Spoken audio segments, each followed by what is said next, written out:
আজকে তো সংক্রান্তি, দেখো আমাদের এই অপোজিটের ফ্ল্যাটটা বোধহয় ওরা আজকে ঘর পরিষ্কার করছে, কিন্তু আমার তো জানা আছে পৌষ সংক্রান্তির আগে ঘর পরিষ্কার হয়। সেদিন যেরকম আমি একটু করে দিলাম সমস্তটা।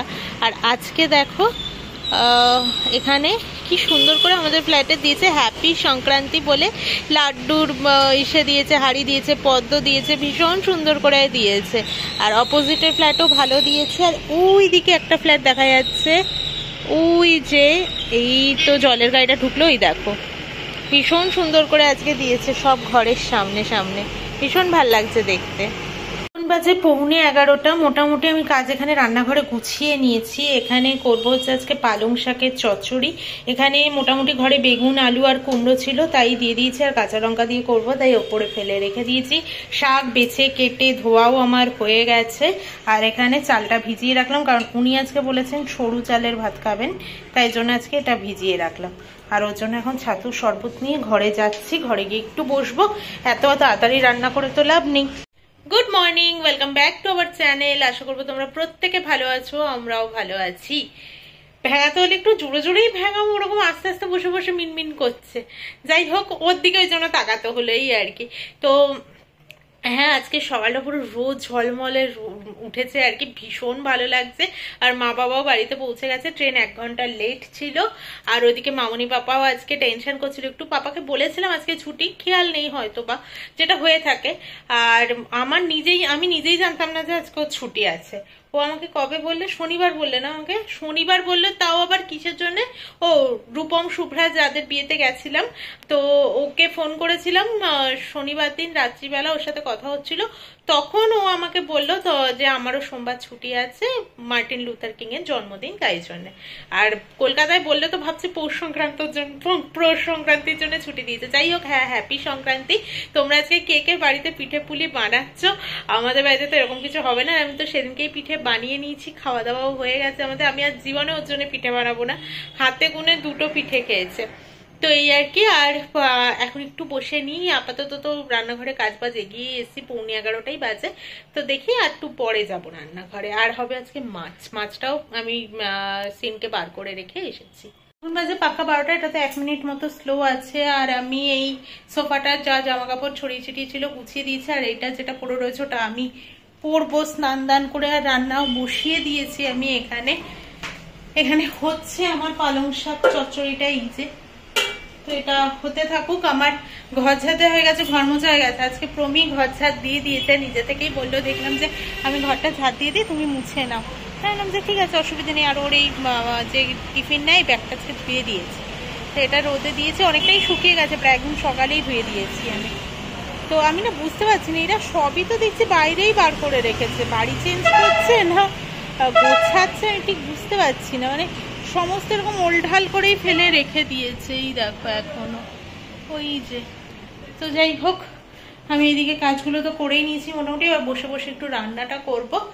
আর তো তোমাদেরকে তো বললাম, আমি মা বাবা পৌঁছেও গেছে, বাবা এসে বাজারেও গেছিল, এসবই চলছে। আর কালকে পিকনিকে গেছিল মামনি পাপড়া, আমি বলছিলাম চৌধুরী পরিবারের পিকনিক, ওখানে এবার হলুদ ফুলকপি চাষ হয়েছে। তো আমি তোমাদের সাথে পারলে 1-2 ফটো শেয়ার করে দেবো। তো হলুদ ফুলকপি নিয়ে এসছে ওখান থেকে পাপা। তো এইসবই কথা হচ্ছিল সকালবেলা, হলুদ ফুলকপি চাষ হয়েছে, এই নিয়ে সবাই ভীষণ ফটো তুলেছে দেশের বাড়িতে। মোটামুটি শাকটা হয়েই গেছে, সমস্ত সবজিও সেদ্ধ হয়ে গেছে। যেহেতু কোনো জল দেই না, শাক থেকে যেটুকু জল বেরোয় শাক আর নুন দেওয়ার পর, সেই জলেই ঢাকা দিয়ে কষিয়ে সবজিটা হয়। বিশ্বাস করবো না, শুধু নুন, হলুদ আর হচ্ছে কাঁচা লঙ্কা তো দিয়েইছিলাম, আর একটুখানি চিনি ছড়িয়ে দিই, এই হচ্ছে মশলা। আর ফোড়নে হচ্ছে মেথি ছাড়া 5 ফোড়ন, যেটা আমি ইউজ করি, মানে 4 ফোড়ন বলতে পারো আর কি। ওই রাঁধুনি, মৌরি আর হচ্ছে কালো জিরে এটাই দিয়েছি। তো ভীষণ ভালো হয়। আর বড়ি তো ভেজেই রেখেছিলাম, দেখতেই পেয়েছো যে একটু ভেঙে হাতের সাহায্যে একটু, মানে একটা বড়িকে দু ভাগ করেছি, এরকম করে দিয়ে দিয়েছে। আর একটু সকালে পরে নামিয়ে ফেলবো, বেশি শোকাবো না, এই আর কি। তো যেটুকু জল ওপরে দেখতে পাচ্ছ অতটাও নেই, এই যে। আর কিছুক্ষণ বাদেই নামিয়ে দেবো এবার। ওই দেখো ছাদে বাচ্চাগুলো ঘুড়ি ওড়াচ্ছে, এই যে ঘুড়িটা, তো এখান দিয়ে মোটামুটি উড়ছিল, কিছুক্ষণ আগে উড়ছিল। এখানে তো সংক্রান্তির দিন ঘুড়ি ওড়ানোর রেওয়াজ আছে, যেটা আমাদের কলকাতায় বিশ্বকর্মা পুজোর দিন, আর এখানে সংক্রান্তির দিন ওড়াচ্ছে। তো বাচ্চাগুলো ওড়াচ্ছে। কিছুক্ষণ আগে ওই দিকটা দিয়েও উড়ছিল অনেকগুলো, তারপরে এই দিকটা দিয়ে উড়ছিল অনেকগুলো। তো এখন আপাতত দেখছি না, হয়তো রোদের জন্য নামিয়ে নিয়ে নিচে নেমে গেছে, কারণ প্রচন্ড রোদ, প্রচন্ড। বিকেলের দিকে হয়তো দেখতে পাওয়া যাবে।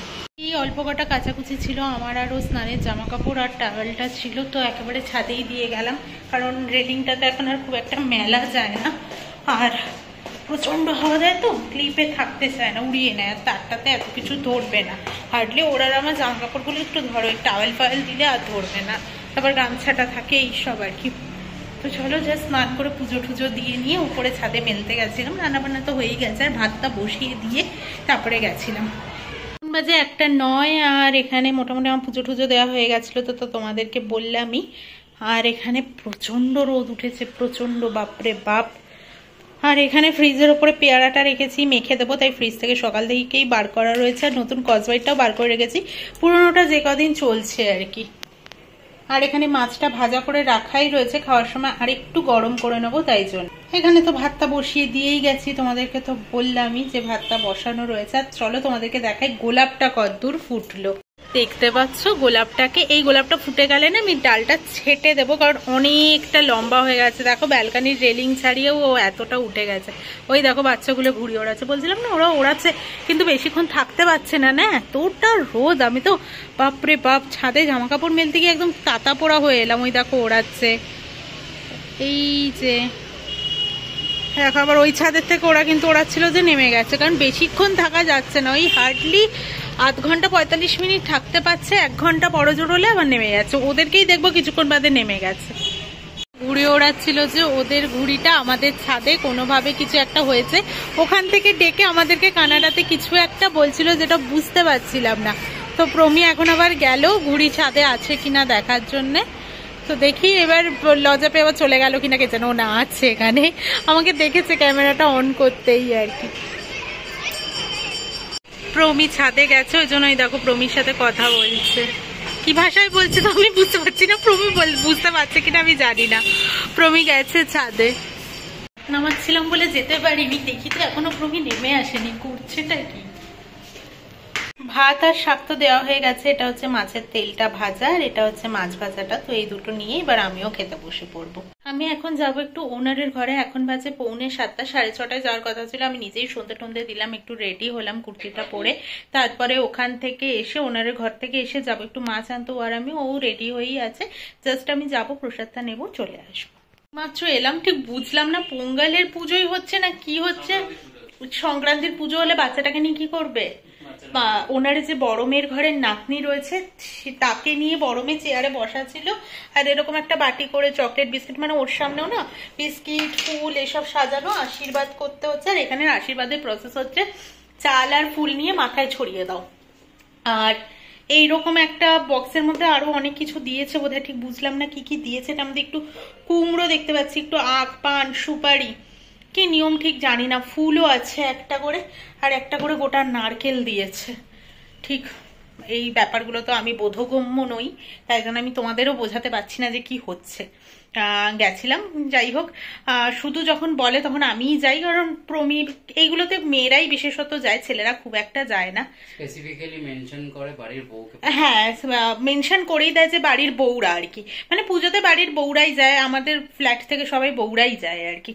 তো একদমই প্রমি এটা ঠিক বলেছে, কারণ মেয়েদেরকে এখানে ভীষণ বেশি প্রাধান্য দেয়, এটা আমি দেখেছি। এমনকি মেয়ের, মানে ওনারের ছোট মেয়ের যখন বিয়ে হলো তখনও আন্টি কার্ড দিতে এসেছিল, মানে ওনারের বউ কার্ড দিতে এসেছিল। কারণ লজিকটা একটাই, মানে আমরা যা বুঝেছিলাম আন্টির সাথে কথা বলে, আন্টি খুব একটা ভালো হিন্দি বলতে পারে না, যেটুকু আমাদেরকে বোঝাতে পেরেছিল সেটা হচ্ছে যেহেতু মায়েরাই বড় করে সন্তানকে, তাই জন্য মায়েরাই আগে প্রাধান্য পায়। আমাদের মধ্যে কি আছে যে বাবারা যায় নেমন্তন্ন করতে, মানে বাড়ির কর্তা বলে কথা, এরকম কিছু। কিন্তু এখানে সেই ব্যাপারটা নয়, মেয়েদেরকে ভীষণ বেশি প্রাধান্য দেয়, আর বেশ মা মা করে কথা বলে। ওনার তো বিশেষত ভীষণ সরল মনের একটা মানুষ, আমাদের ভীষণ ভালো লাগে ওনারকে, তাই যখনই ডাকে না কেন যাই। আর তাতে কি আছে, পুজোর জিনিস, ঠিক আছে চলো, বুঝি চাই না বুঝি খারাপ তো কিছু করেও আসি না, বা খারাপের জন্য আমাকে ডাকছেও না, ভালোর জন্যই ডাকছে। আর নিয়মগুলো একটু শিখতে পারছি, যেরকম আগে এই যে টিকাটা নিতে হতো সেটা বুঝতাম না, থালাটা নিয়ে যখন আসতো কিছুই জানতাম না, তখন একদিন আন্টি শিখিয়ে দিয়েছিল, তারপর থেকে হ্যাঁ চলো ফুল নিতে হয় আর টিকাটা নিতে হয়। এখন বাজে পাক্কা 9:30। তো চলো দেখি ম্যাডাম কদ্দূর রান্না করলো। কদ্দূর হয়েছে রান্না ম্যাডাম? হয়ে গেছে, তরকারিটা তো প্রায় হয়ে গেছে। ও চেয়েছিল না সেদিনকের মতো একটু আলুর দম খেতে, কিন্তু সেদিনকের মতো খেতে চেয়েছিল তো। হ্যাঁ, তো সেদিনকেরটা করতে, আর ও যদি আমাকে আগে থেকে বলতো তাহলে আমি করতাম। তাও সেদিনকেরটা আলু ঠালু ভেজে অনেক টাইম নিয়ে করেছিলাম, অনেক মশলাপাতি বেটে, তো ওটা তো সম্ভব না, তাই একটু আলু তরকারি করলাম ধনেপাতা ফেলে আর ফোড়ন দিয়ে, 5 ফোড়ন দিয়ে। আর এখানে পুরটা একটু রয়ে গেছিল সেদিনকে, তো 5টা পরোটা ভেজে ফেলছি, আলুর তরকারি দিয়ে খেয়ে নেওয়া যাবে। আর এই ফ্রাইং প্যানে ভাজা হবে। তো আজকের ডিনার দিয়ে দিয়েছে ম্যাডাম। নুনটা দেখলাম তরকারিটার হেভি হয়েছে, দেখো ধোঁয়া উঠছে, ঝালও হয়েছে প্রচন্ড। চলো খেয়ে নি।